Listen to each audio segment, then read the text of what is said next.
आप देख रहे हैं योर मनी। हमारे साथ ऋषभ देसाई मौजूद आपके सभी क्वेरीज को आंसर करने के लिए। कुछ और व्यूअर्स से बातचीत करते हैं। हमारे साथ अगले व्यूअर बातचीत करने के लिए दिलीप गांव शिंदे इंदौर से कनेक्टेड हैं। दिलीप जी नमस्कार। नमस्कार मैडम, नमस्कार। बताइए अपना सवाल। मैडम, मैं अपने फंड्स आपको भेजे हैं मैंने, और पिछले 2 साल से मैं इन्वेस्टमेंट कर रहा हूँ और मेरा ये सारा अमाउंट लमसम में है। मैं कुछ अमाउंट एक तो और चाहता हूँ कि लमसम करना है मुझे, करीब 1 लाख के आसपास। और अभी जितने फंड है इनमें सारे फंड अच्छे हैं या कुछ चेंज करना चाहिए मुझे? ठीक है, तो मैं आपके फंड्स पहले बता देती हूँ। Motilal Oswal large and mid cap almost 2.5 lakh, ICICI Pru blue chip 2 lakh, 1 lakh रिपो India multi cap, 90,000 Motilal Oswal mid cap, 86,000 Bandhan small cap, 35,000 मेरे एसेट एनवाईएसई में, 30,000 आईसीआईसीआई प्रू मल्टी एसेट में, 80,000 एसबीआई कॉन्ट्रा में। टोटल पोर्टफोलियो की वैल्यू ऋषभ 11 लाख है। 5 से 6 साल में 25 लाख का इनका लक्ष्य है। क्या ये पोर्टफोलियो सही है और क्या ये टारगेट अचीवेबल है, पहला सवाल। दूसरा, ये 1 लाख और लमसम डालना है इनको, स्मॉल कैप में डालें या फ्लेक्सी कैप में?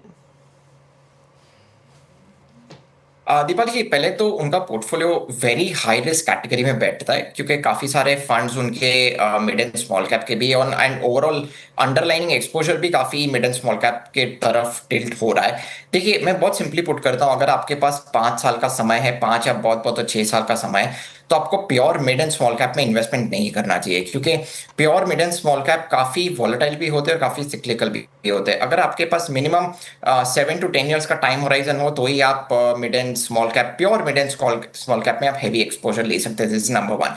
नंबर 2 के देखिए, अभी अगर आपके पास जो 5-6 साल का समय है, मैं मान लेता हूँ 6 साल का जो समय है, तो बेसिकली आप 4 फंड अपने पोर्टफोलियो में रखिए। मैं आप ये चारों फंड आपके एग्जिस्टिंग पोर्टफोलियो से ही निकाल के बोल रहा हूं, एक ही नया फंड इंट्रोड्यूस कर रहा हूं मैं। Number 1 ICICI prudential blue chip fund, number 2 SBI contra fund, number 3 Kotak flexi cap fund जो कि नया फंड में इंट्रोड्यूस करने जा रहा हूं, और number 4 Motilal Oswal large and mid cap fund. तो ये चार फंड ही रखे, मेरे हिसाब से अब काफी अच्छा रहेगा। और 5-6 साल में आपका ये पोर्टफोलियो काफी, देखिए equity as an asset class volatile तो रहेगा ही, बट एटलीस्ट इसमें सिक्लिकलिटी रिस्क जो मिड एंड स्मॉल कैप जो लाता है वो काफी हद तक कम हो जाएगी क्योंकि एक आपके पास अच्छा खासा प्योर लार्ज कैप फंड रहेगा। एसबीआई और जो कोटक का जो फंड है, SBI contra fund and Kotak का जो flexi cap fund, right, Kotak का flexi cap fund is definitely very heavily tilted towards large cap. SBI contra fund is again little bit, इतना नहीं मगर अच्छा खासा लार्ज कैप एक्सपोजर है। और एक किकर देने के लिए मैंने आपको एक large and mid cap fund दिया है। सो मेरे हिसाब से 4 fund is more than enough for your portfolio from a 5 to 6 year point of view. देखिए, अगर मैं अज्यूम कर रहा हूँ 9-10% compounding returns over the next 6 years, तो आपका जो, अगर आपको 25 लाख रुपया इकट्ठा करना है तो आपको 15 लाख रुपीज आज इन्वेस्टमेंट करना पड़ेगा। अनफॉर्चुनेटली 11 लाख प्लस आप जो 1 लाख रुपया जो लमसम करना चाह रहे हैं उसमें भी अनफॉर्चुनेटली नहीं फुलफिल होगा। तो आपको एटलीस्ट 15 लाख रुपीज आज इन्वेस्टमेंट करना पड़ेगा, तो आपको 6 साल के अंतर में आपको 25 लाख रुपया इकट्ठा आप कर पाएंगे। ओके, चलिए, तो ये सजेशन आपके पोर्टफोलियो को लेकर दिए गए हैं। बदलाव डेफिनेटली सजेस्ट किए गए हैं। कई फंड्स हैं जिनसे आपको निकलने की सलाह है। सिर्फ 4 ही फंड्स रखें पोर्टफोलियो में, ICICI Pru blue chip, SBI contra, Kotak flexi cap, Motilal Oswal large mid cap. तो ये स्ट्रैटेजी आप अपनाइए और इन्वेस्टेड रहिए। प्रशांत उपाध्याय हैं अगले व्यूअर, उनसे बातचीत करते हैं। प्रशांत नमस्कार, बताइए क्या सवाल है आपका। नमस्कार मैम, मैंने पोर्टफोलियो शेयर किया है आपके साथ, उसमें मैंने क्वेश्चन भी दे रखा है। बस मैम, मेरा जो पोर्टफोलियो समय जो पोर्टफोलियो को बैलेंस है वो लगभग 1.5 लाख के नियर अबाउट है। तो मैम, हम वो जानना चाहते हैं जो उसमें क्वेश्चन हम दे रखे हैं वो क्या टारगेट अचीव हो जाएगा या फंड में कुछ चेंज करने की जरूरत पड़ेगी? ठीक है, तो क्या सजेशन इनके लिए, इनका पोर्टफोलियो बताऊं तो Parag Parikh flexi cap 3,000 Motilal Oswal mid cap 2,000, Nippon India small cap, quant small cap 3,000, again to 2,000 Canara Robeco large cap और मोतीलाल ओसवाल नैस्डैक 100 ईटीएफ में। 15 साल में रिटायरमेंट के लिए 5 करोड़, 25 साल में बेटी के लिए 3 करोड़, 15% 10 मतलब इनका स्टेप अप करने का भी प्लान है सालाना बाई 20%। एग्जिस्टिंग एसआईपी टोटल 15,000 की है। बताइए suggestions. Deepali ji, from portfolio point of view मेरे हिसाब से कोई चेंज करने की जरूरत नहीं है। उन्होंने बहुत अच्छी तरह से दोनों पोर्टफोलियो को अलग भी करके रखा है, दोनों गोल के हिसाब से अलग करके रखा है। तो ओवरऑल मुझे पोर्टफोलियो में कोई चेंजेस करने की जरूरत नहीं है, जैसा है वैसा ही आप कंटिन्यू करिए। There is no need for any change.